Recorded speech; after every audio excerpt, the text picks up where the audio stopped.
자, 안녕하십니까. 반갑습니다. 저는 에듀프로에서 회계 원리를 강의할 김양수라고 합니다.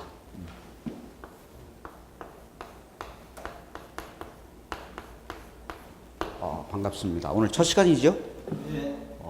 교재에는 78쪽에 회계 기초가 나와 있습니다.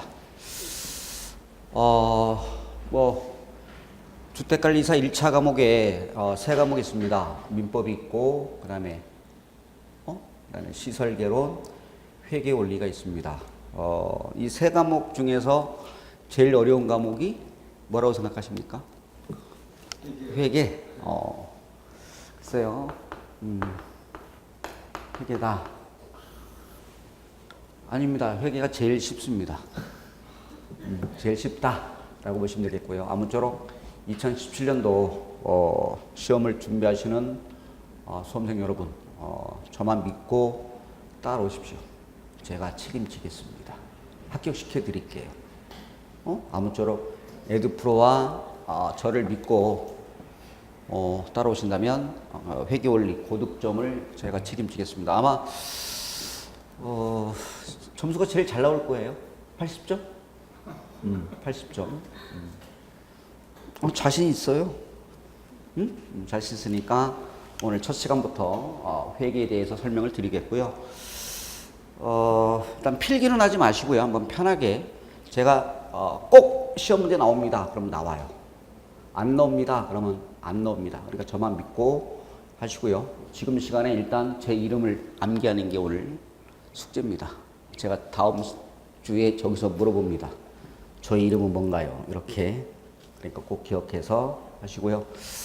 아무쪼록 저에게 주어진 시간을 최선을 다해서 열강함으로써 부족함 없이 열강으로 보답하겠습니다. 그래서 꼭 17년도에는 저를 이렇게 처음 접하지만 아까 저는 감사한 게 오늘 제 강의 들으러 천안에서 오셨어요. 여기 지금 잠깐 식사하러 가셨는데 저를 찾다가 여기 있는 걸 알아서 찾아왔답니다. 천안에서 2시간 반 걸려서. 그래서 저를 본 게 영광이라고 합니다. 그래서 저도 감사한데요. 회계는 김양수한테 배워야 된다. 저기 오셨네. 선생님 들어오세요. 일단 믿고 시원하고 명확한 강의로 여러분들한테 보답하겠습니다. 자, 보시면, 자, 볼까요? 또 자세한 내용은 수업을 통해서 설명을 드리겠습니다. 자, 오늘 공부할 거를 소개하겠습니다. 오늘 공부할 게 회계의 기초에 대해서 설명을 드려볼게요. 회계의 기초다 이거죠.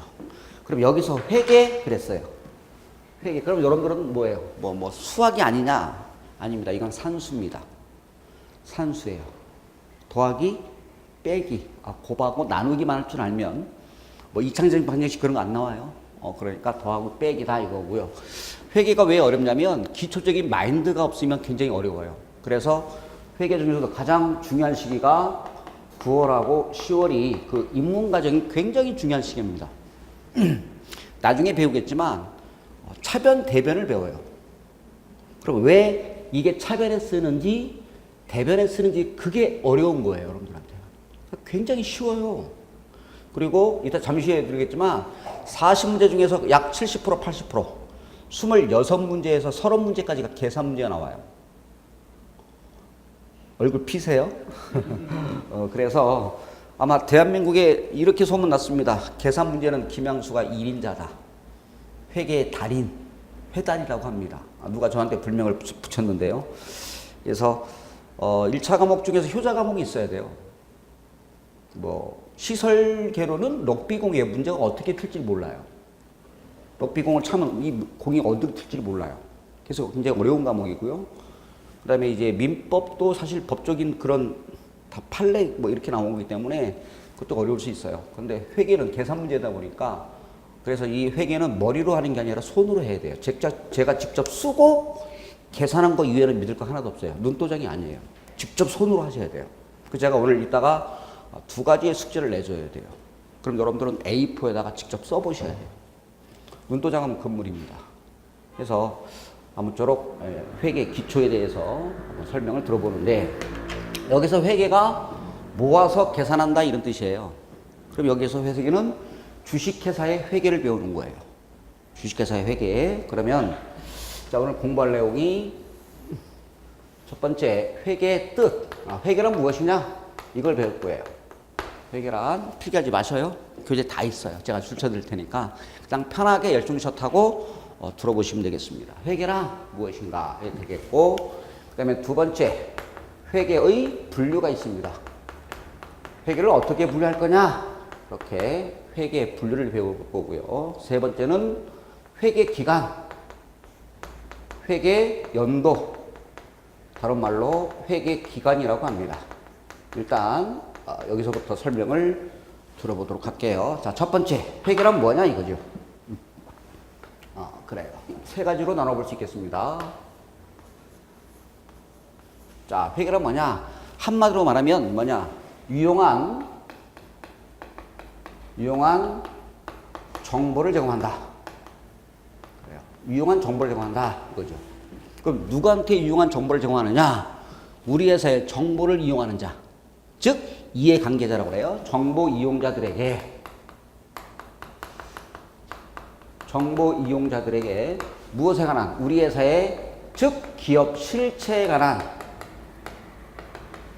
유용한 정보를 제공한다. 그러니까 정보 이용자들이 합리적인 뭐 할 수 있도록, 의사결정할 수 있도록 기업 실체에 관한 유용한 정보를 제공한다. 그래서 여기는 뭐가 들어가냐면 합리적인 뭐 할 수 있도록 의사결정을 하는데 유용한 정보를 제공한다.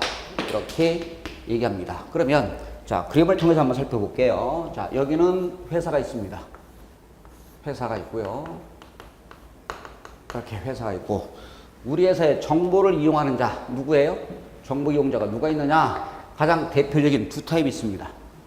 두 타입이 있을 텐데요. 하나는 주주가 있고요. 그 다음에 우리 회사에 돈을 빌려준 사람 누구예요? 채권자가 있습니다. 이네 아이들을 우리는 주요 정보 이용자라고 그래요. 그러면 주주는 뭘 원할까요? 뭘 원해요?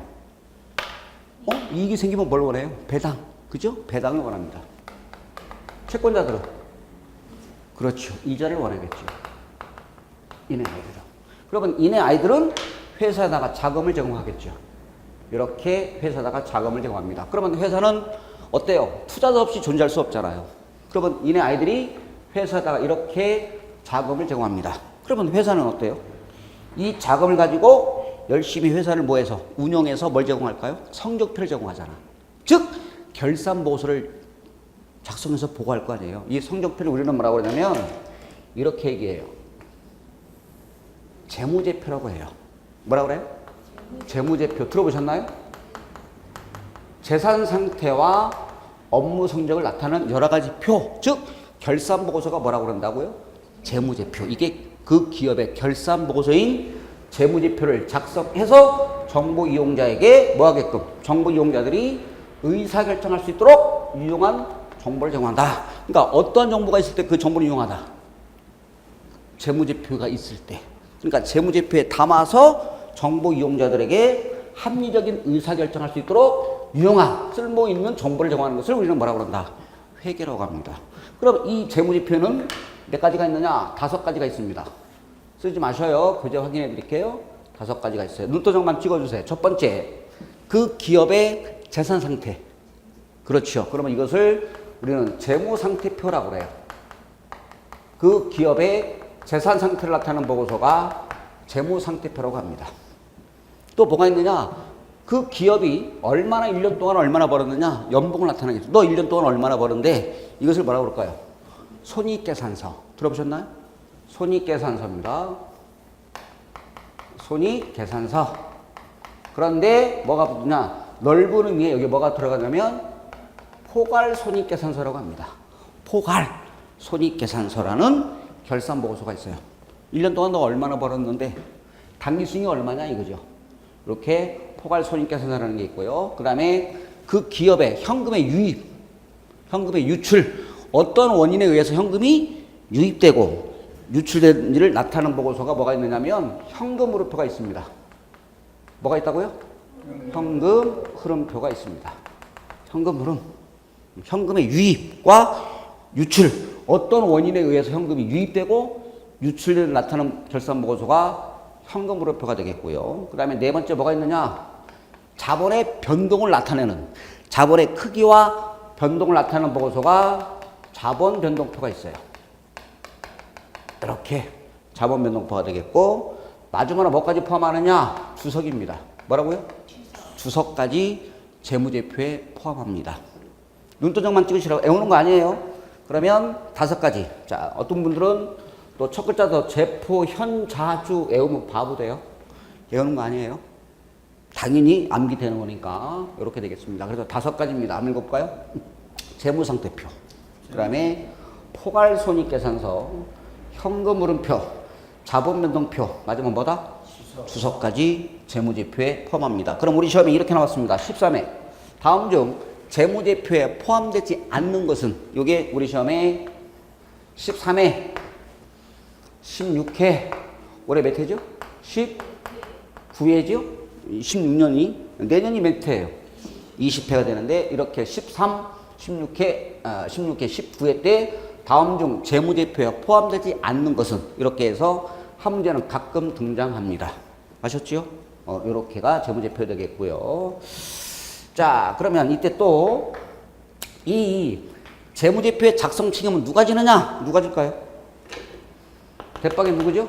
그 기업의 누가?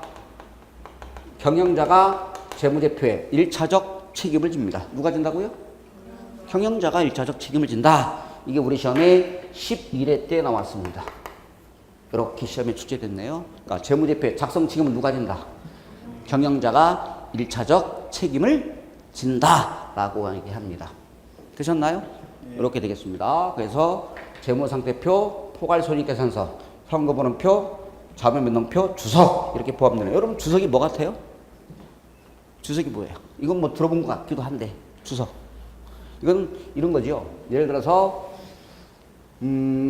옷 10만 원이 있다. 이렇게. 그럼 여기다가 뭘 달아요? 각주를 달아요. 이렇게 부연 설명하죠. 여기다가 주 해가지고 이 옷은 한 번밖에 안 입었습니다. 이렇게 추가 설명하는 것을 뭐라고 그래요? 주석이라고 그래요. 자동차 벤츠가 1억 있습니다. 그런데 이 자동차 벤츠는 담보로 은행에 제공되어 있습니다. 라고 이렇게 추가 설명하는 것을 뭐라고 한다? 주석이라고 해요. 이 주석까지도 재무제표에 포함합니다. 이렇게 보시면 되겠고요. 그러면 자, 이때 그러면 정보 이용자에게 유용한 정보를 제공한다. 어디서 담아서 보여줄 거다?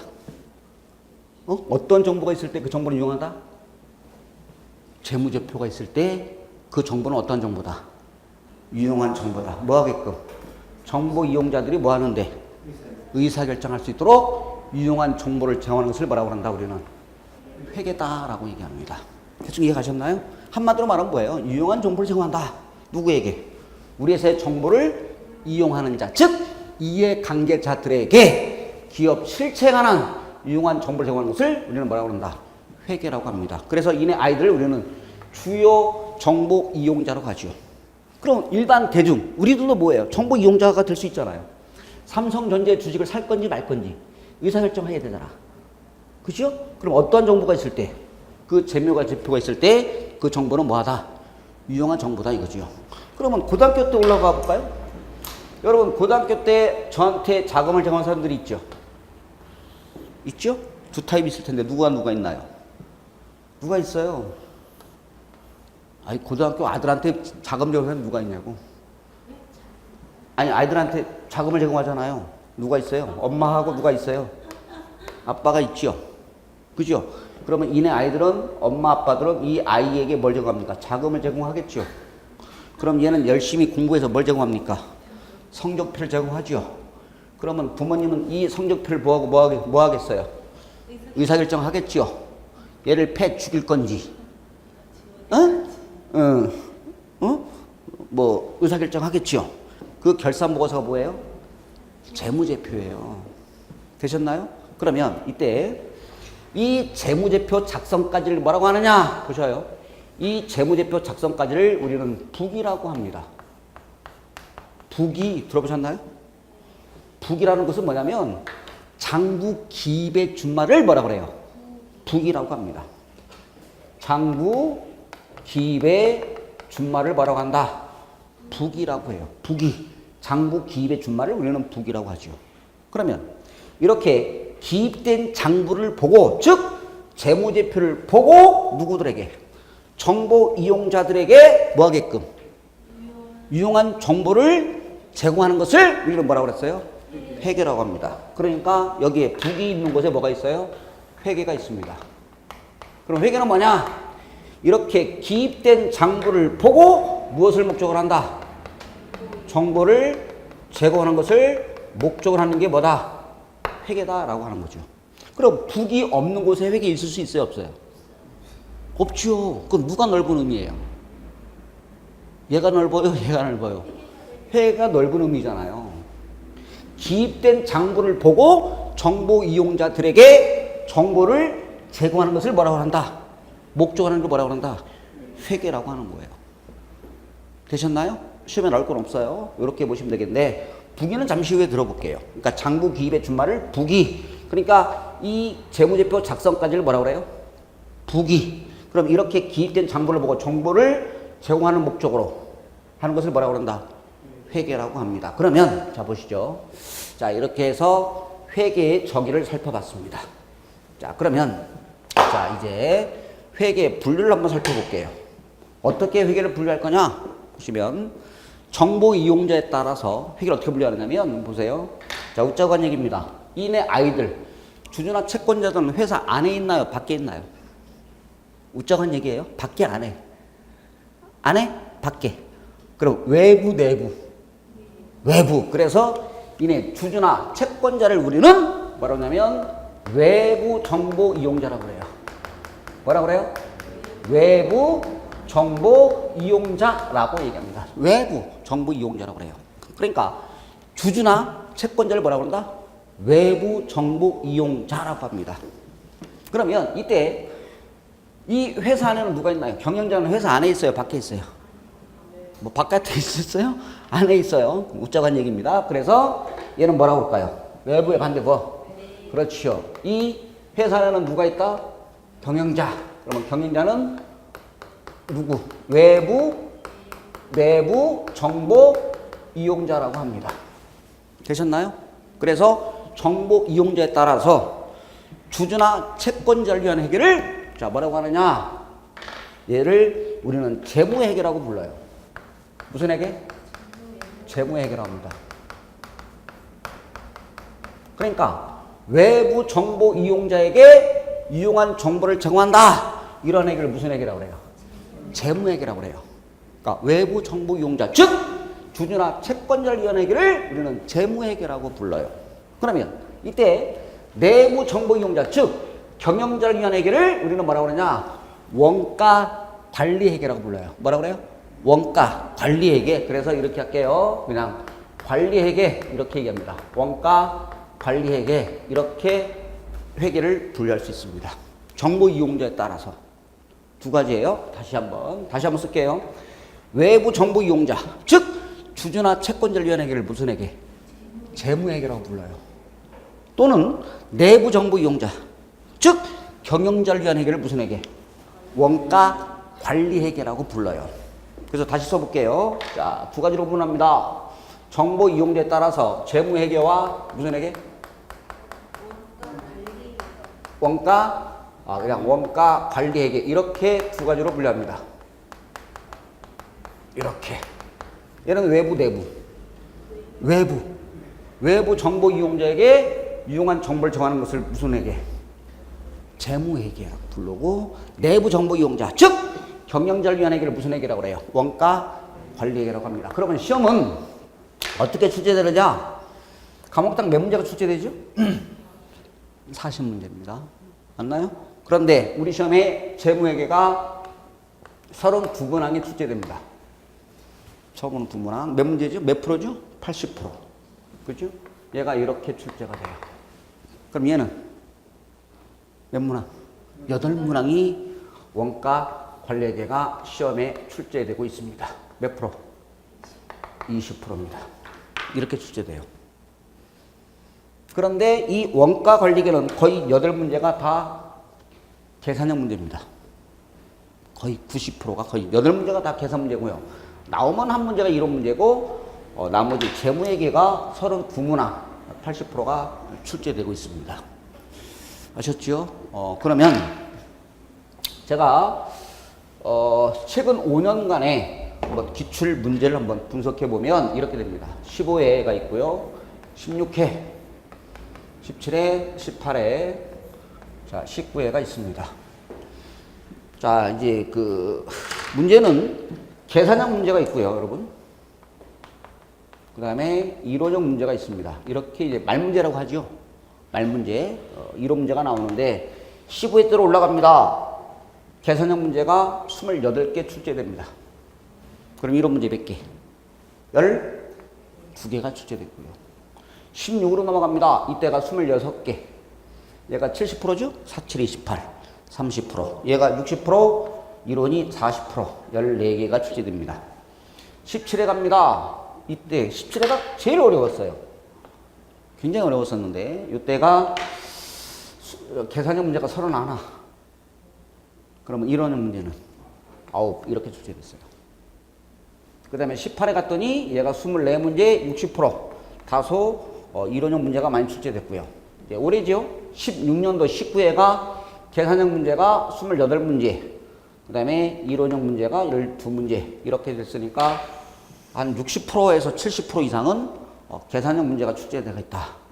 이렇게 보시면 되겠고요. 20회를 이제 여러분들이 이제 응시하는 20회인데요. 이거 분석해보면 한 뭐 70%, 26문제에서 28문제까지는 아마 출제될 가능성이 될 것 같고요.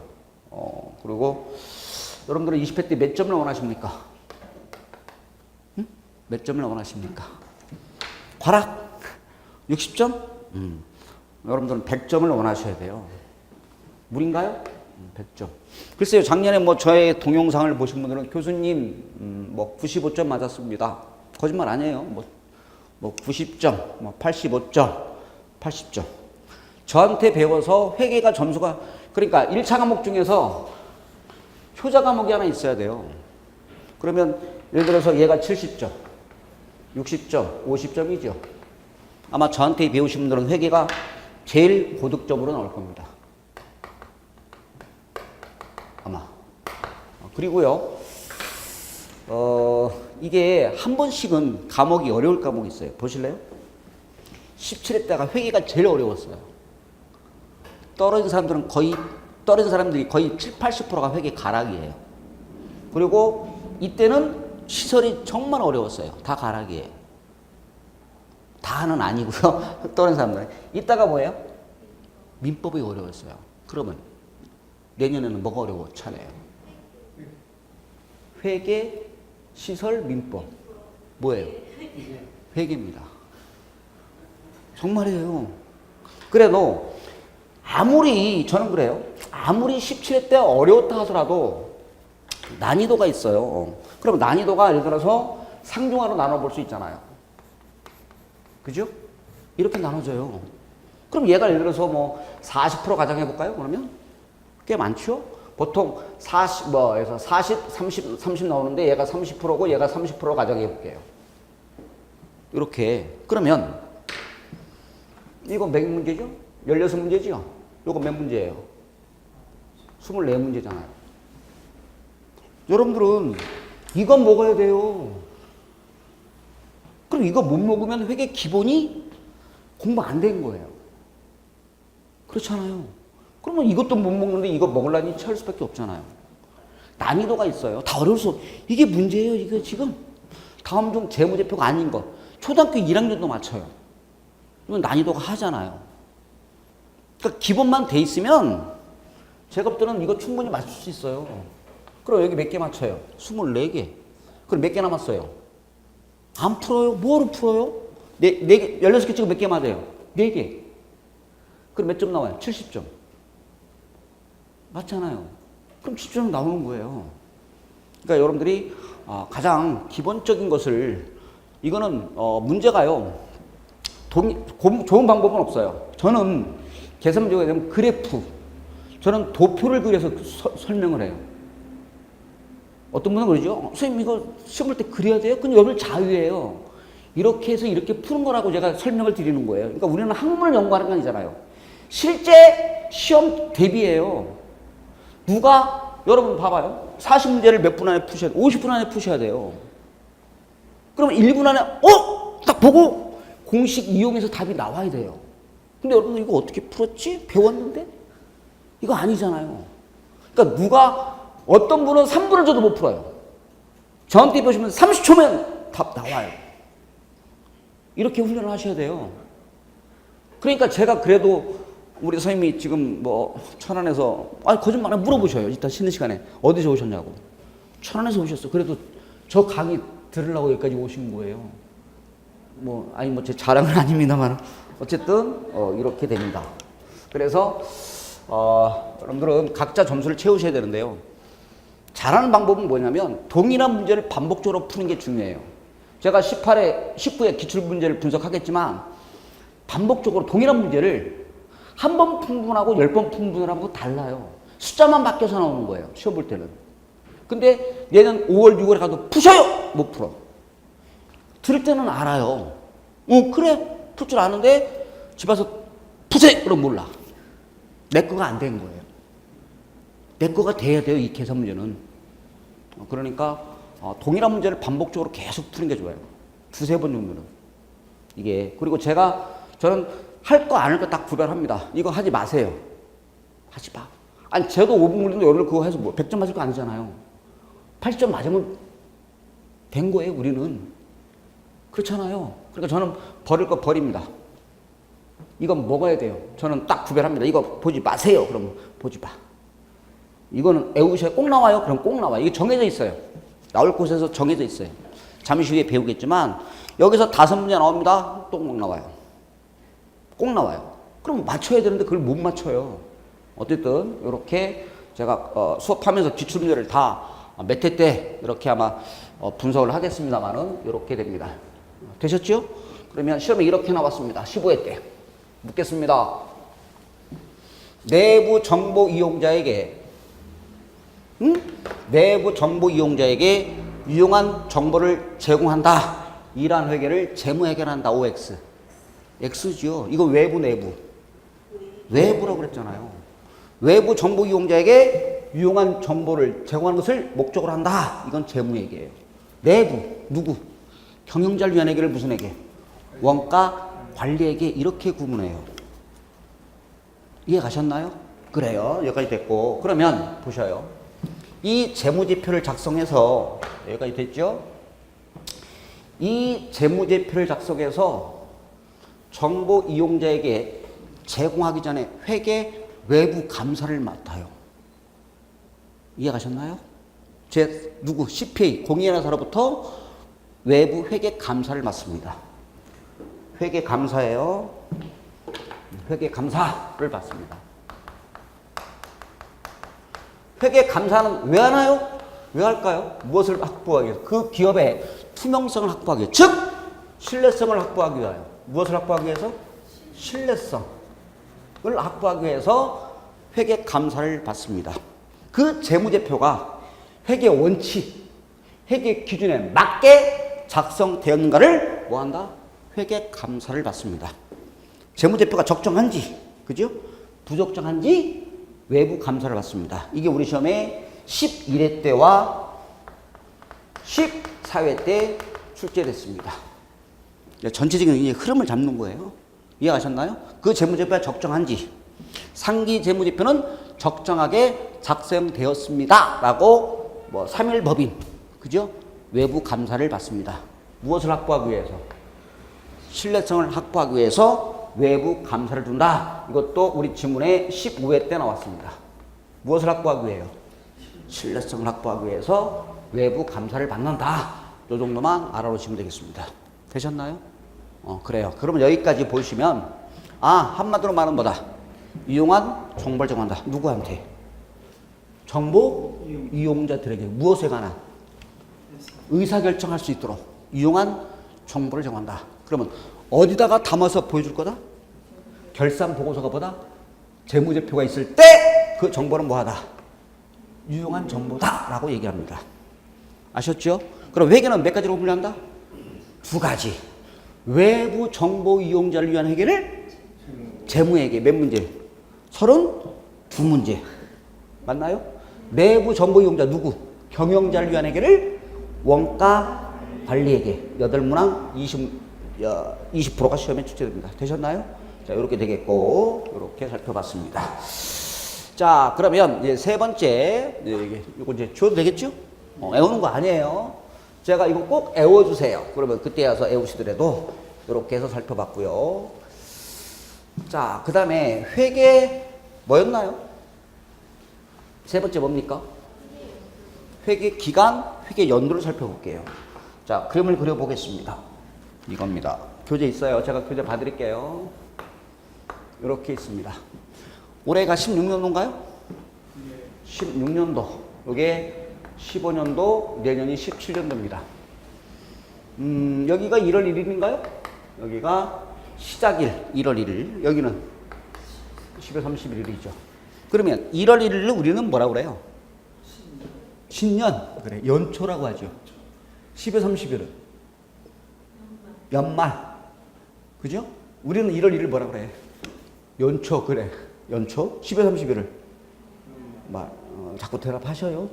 연말. 그런데 회계는 1월 1일을 우리는 연초라고 하지 않고요. 기초라고 불러요. 뭐라고 불러요? 시작일을 우리는 기초라고 합니다. 기초라고 하고 끝나는 날 12월 31일을 우리는 뭐라고 그래요? 기말이라고 합니다. 이렇게 얘기해요. 다시 한번 1월 1일 뭐라고 그래요? 기초. 끝나는 날 기말이라고 하죠. 그러면 올해를 뭐라고 하느냐? 올해를 우리는 단기라고 해요. 뭐라고 그래요? 단기. 발음해봐요. 이런 단자 아니에요. 이렇게 쓰는 사람 있어요? 이거 아니에요. 당이라고 그래요. 올해를 단기라고 해요. 단기. 그러면 전년도를 뭐라고 할까요? 전기라고 합니다. 그럼 죄송합니다. 돌아오는 년은 뭐라고 할까? 돌아오는 년. 내년을 뭐라고 할까? 돌아오는 년. 후기? 차기라고 불러요. 차기. 이렇게 얘기합니다. 이렇게. 그러니까 올해 년도를 뭐라고 그래요? 단기. 전년도를 전기. 내년 차기라고 불러요. 그러면 여기서 회계 기간, 회계 연도 그러니까 느낌이 몇 년 같아요? 느낌이 1년 같죠? 그죠? 그런데 반드시 1년을 의미하는 것은 아닙니다. 또 6개월 범위할 수 있잖아요. 그러니까 적어도 투자자들한테는 몇 년에 한 번씩은 1년에 한 번씩은 결산 보고서를 작성해서 보고해라 이거죠. 그래서 보통 몇 년? 1년이면 몇 주인가요? 그래서 우리 기업은 몇 주를 선호한다? 몇 주? 52주를 선호한다. 이것도 다른 시험에 한번 출제됐어요. 몇 주? 52주. 52주가 일반 기업은 선호하고 있다. 이렇게 봐두시면 되겠습니다. 이거 뭐 끝났어요, 이제. 그럼 다시 한번 올해 년도를 뭐라 그래요? 단기. 전년도. 외우는 거 아니에요? 다음 연도. 차기. 1월 1일 기초. 10월 3일 뭐라 그래요? 기말이라고 합니다. 그러면 여러분 보시죠. 일본은 회계기간이 어떻게 될까요? 일본은 잘 모르나요? 일본은 회계기간이 4월 1일부터 3월 30일까지예요. 쓰지 마셔요. 시험에 안 나와요, 이거. 4월 1일부터 언제까지? 그래서 이네 아이들은 결산 보면 어디 옵니까? 한국에 벚꽃 구경 옵니다. 벚꽃 구경? 미국은 이제 회계기간을 7월 1일부터 6월 30일까지 한다고 해요. 그러니까 참고로 보시면 되겠다. 그래서 회계 기간, 다른 말로 뭐라고 그래요? 회계 연도라고 합니다. 시험에 주어집니다. 회계 기간은 1월 1일부터 12월 30일까지로 한다. X1년도 1월 1일부터 X1년도 말 12월 30일까지 회계 기간으로 한다. 그럼 결산을 1년에 몇 번 하겠다는 얘기예요? 한 번으로 보겠다는 얘기죠. 맞나요? 근데 시험에 가끔 이렇게 나올 수 있어요. 결산은 연 2회. 회기간은 6월 1일부터 뭐 10월 30일까지다. 이렇게 회기간을 이렇게, 이건 뭐라고 그래요? 상반기라고 하죠? 그죠? 상반기. 그 다음에 여기는 하반기. 또 반의 반을 우리는 분기라고 하는데, 그렇게 중요한 거는 없습니다. 이렇게 되겠습니다. 그래서 이번 시간에는 뭐만 살펴봤나요? 회계 정의, 그 다음에 또 회계 분류, 그 다음에 또 뭐 있어요? 회계 연도, 회계 기간을 살펴봤습니다. 되셨나요? 자, 그러면 교재를 잠깐 보시면, 자, 교재 잠깐 볼게요. 78쪽에 보면 회계 정의 나와 있나요? 제가 줄 치세요. 그러면 그때 치셔요. 줄 치는 거 다 치면 뭐가 중요한지 모르잖아요. 회계 정의는 참 안 올 때 읽어보시면 되겠습니다. 아셨지요? 그럼 박스 나왔나요? 네. 읽어볼게요. 회계는 정보 이용자가 합리적인 판단이나 의사결정을 할 수 있도록 경제적 그런 정보, 사건을 식별하고 측정하여 전달하는 과정이다. 나왔나요? 네. 시험에 안 나왔어요. 수치가 없어요. 그 다음에 회계 목적 이런 게 나왔지요. 뭐 읽어보시면 되겠고요. 그림 나왔나요? 그림 나왔죠? 제가 했잖아요. 기업 실체 기업이 회계 정보 이용자들이 합리적인 의사결정할 수 있도록 기업이 유용한 정보를 정하는 것을 뭐라고 그런다? 회계다 라고 보시면 되겠고, 시험에 나올 거 없습니다. 나올 거 없어요. 절대 보지 마셔요. 자, 79쪽으로 나옵니다. 회계가 뭐가 나왔나요? 부기 이렇게 나왔으니까 이것도 가볍게 읽어보시면, 아까 부기란 뭐라고 했어요? 장부기. 그죠? 회계는 정보를 제공하는 것을 뭐라 한다? 목적으로 하는 게 뭐다? 회계다라고 보시면 되겠고요. 자, 부기에 분류볼까요? 줄칠 거 하나도 없어요. 시험에 안 나옵니다. 자, 부기라는 거 뭐라고 했어요, 아까? 장부 기입의 준말로 뭐라고 그랬어요? 부기라고 했는데, 여기 보시죠. 자, 시험에 안 나와요. 입문 과정이니까 제가 설명드립니다. 장부 기입인데, 부기인데, 얘는 두 가지로 구분해요. 단식 부기가 있고, 무슨 부기? 단식 부기가 있고, 뭐가 있어요? 복식 부기가 있어요. 이렇게. 단식이 있고, 뭐가 있어요? 복식. 단식은 뭐예요? 하나. 그죠? 얘는 복식은 뭐예요? 복식 탁구 있잖아요. 그죠? 둘이에요. 그러면 단식 부기는 단순하고 간편해요. 단순하고 뭐하다? 간편하다. 이게 가계부예요. 집에서 하는 무슨 부기? 가계부기를 우리는 단식 부기라고 불러요. 그러면 복잡하니까 뭐예요? 복잡하니까 무슨 부기? 단순하고 얘는 복잡해요. 그래서 우리가 배우는 건 무슨 부기예요? 일정한 원리 원칙에 의해서 우리가 배우는 게 복식부기예요. 몰라도 돼요. 그러면 뭐냐 이거죠. 예를 들어 볼게요. 보세요. 예를 들어 봅니다. 제가 옷을 10만 원 주고, 만 원인가요? 만 원을 주고 옷을 현금 주고 옷을 만 원에 구입했어요. 그럼 어떻게 해요? 이것을 우리는 거래라고 그래요. 재산상의 변화가 있나요? 그럼 이건 회계상의 거래로 봐요.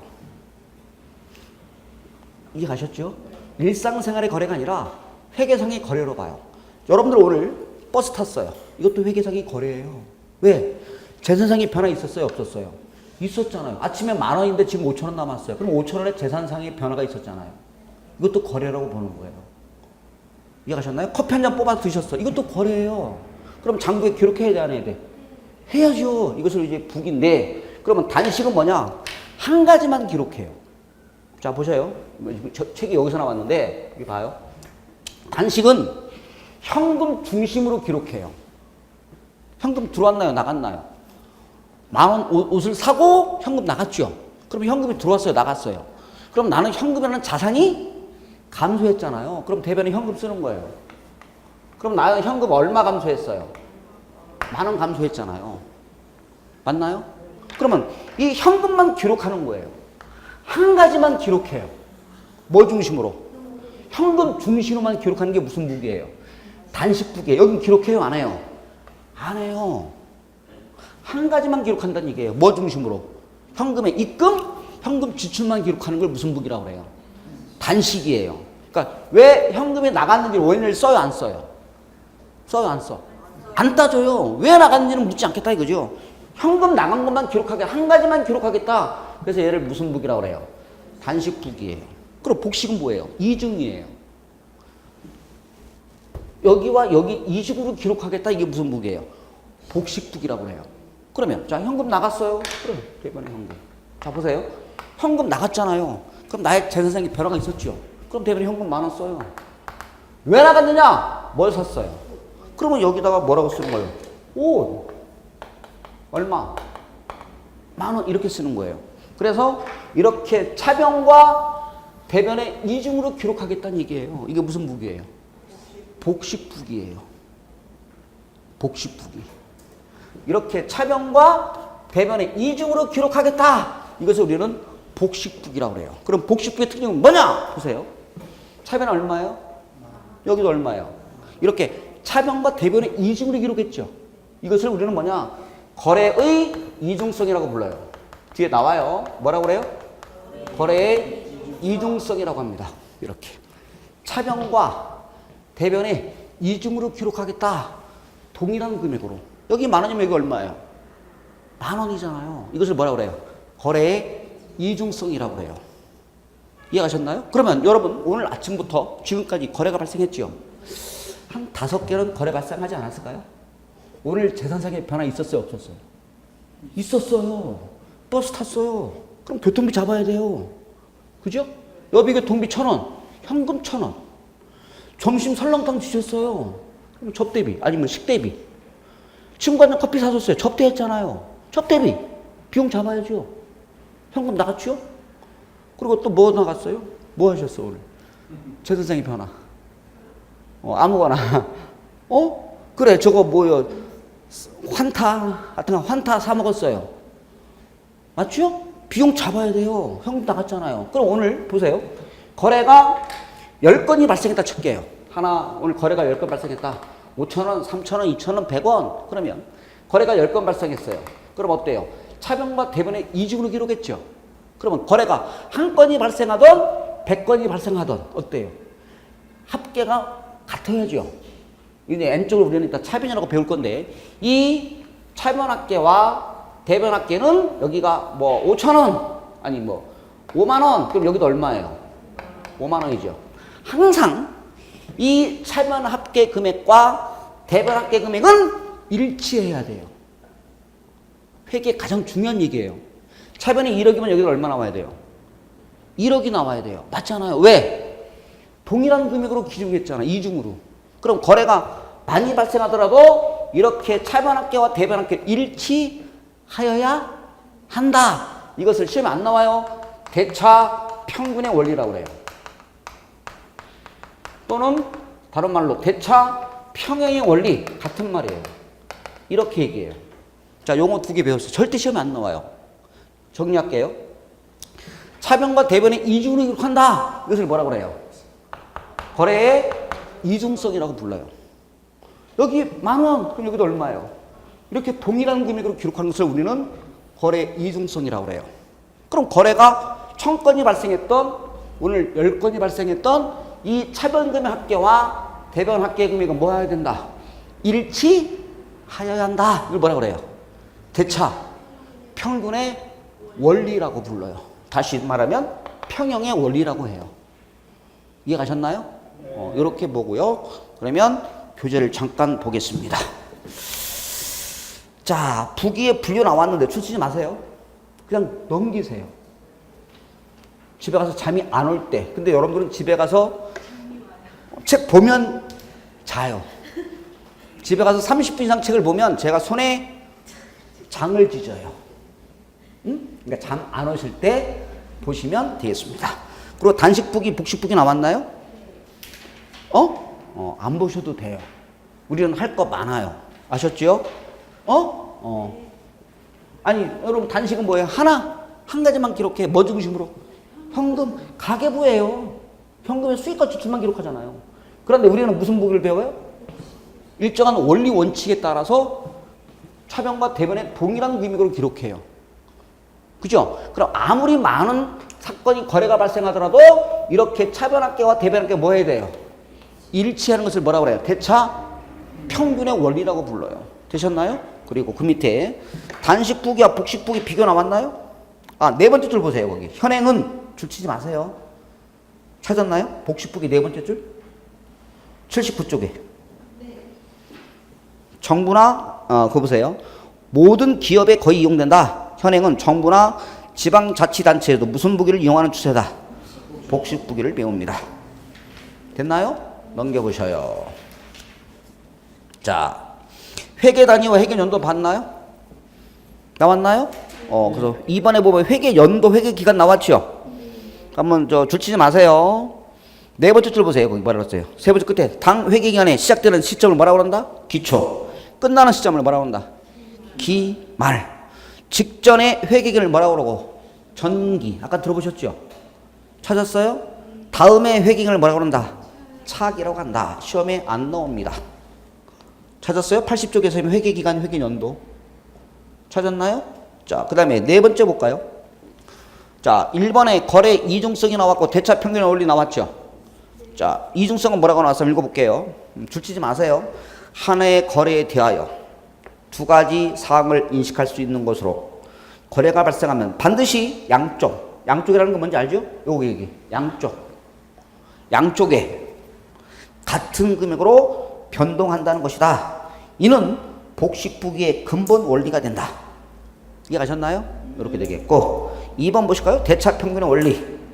거래 이중성에 의하여 차변합계와 대변합계는 항상 이렇게 동일한 금액으로 표시하죠. 맞나요?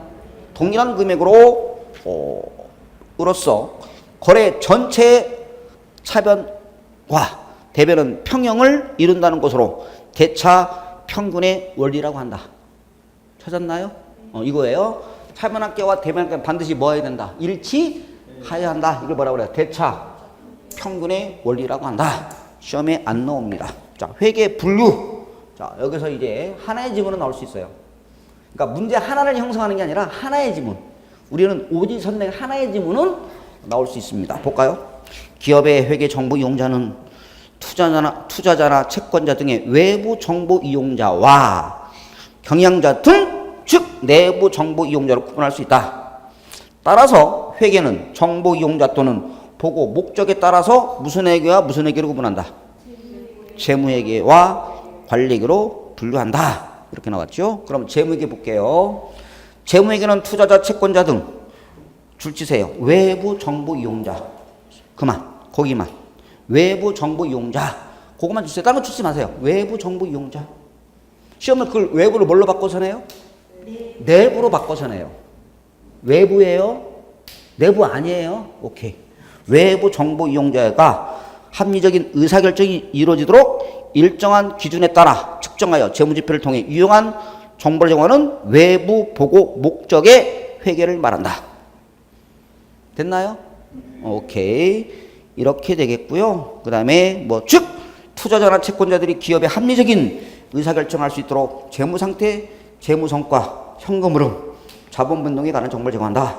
이렇게 나왔습니다. 자, 오른쪽 가시죠. 관리 얘기해 볼까요? 자, 줄 쳐보세요. 관리 얘기는 누구예요? 경영진이 의사결정을 특성 목적 보고서 형태로 유용한 정보를 제공하는 내부, 외부. 내부, 그렇죠. 내부 보고 목적의 회계를 말한다. 이렇게 참고로 받으시면 되겠고요. 이제 1번 보겠습니다. 재무회계와 관리회계 비교 나왔나요? 시험에 안 나왔습니다. 한 번도 안 나와요. 보지 마셔요. 그리고 예제 1번. 이게 우리 시험 문제예요. 자, 제한 시간 30초 안에 풀어보셔봐.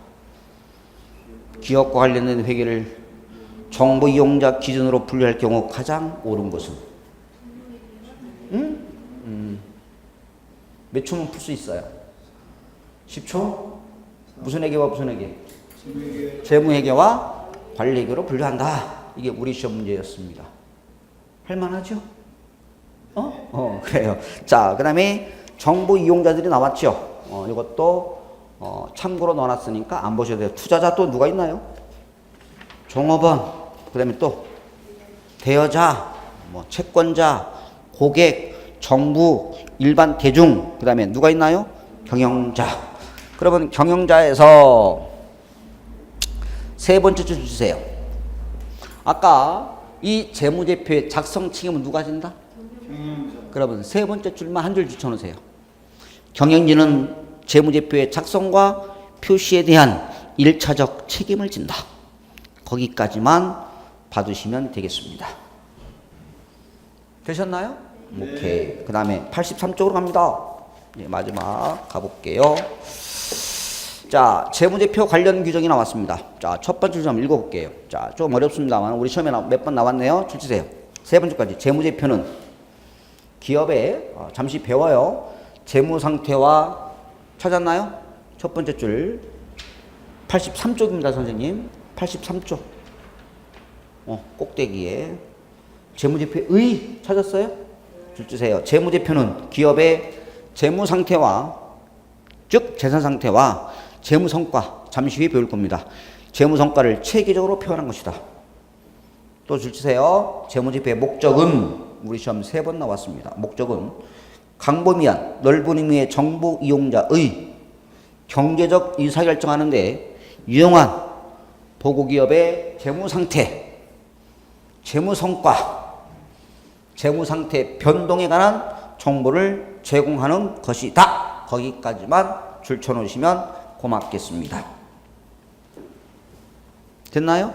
네. 자, 나머지는 일단 안 보셔도 될 것 같고요. 2번 마지막으로 재무제표의 분류를 보시기 바랍니다.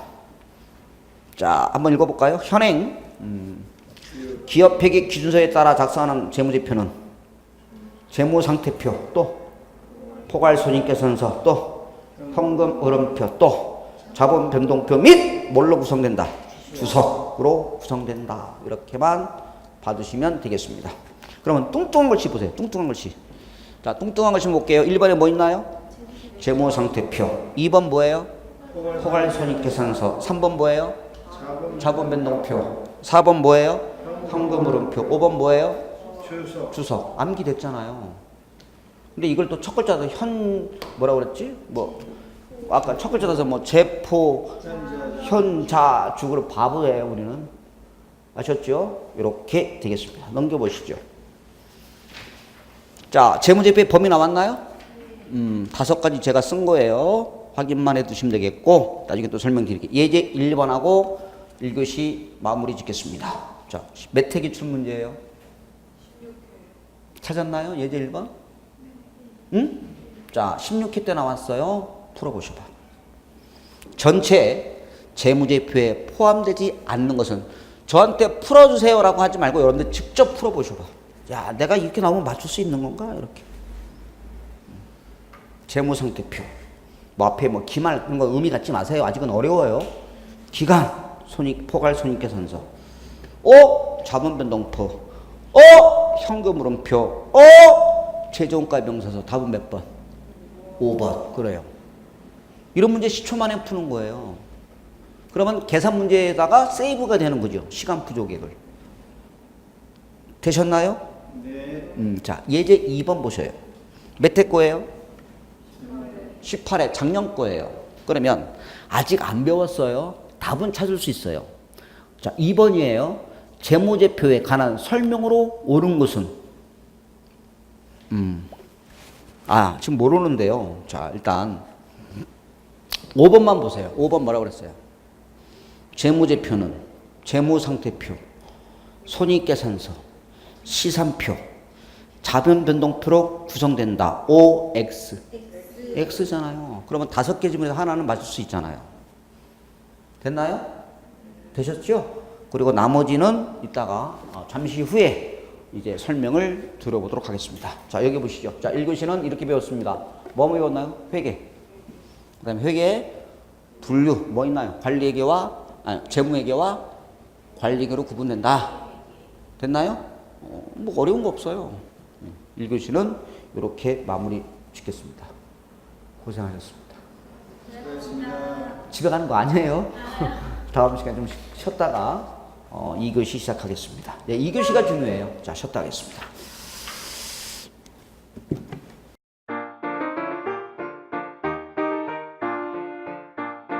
여러분 안녕하십니까? 주택관리사 회계원리 과목을 맡은 김영수입니다. 오늘은 여러분들께 SNS 네이버 밴드 어플을 활용하여 손쉽게 수험 정보를 얻을 수 있는 방법을 소개할까 합니다.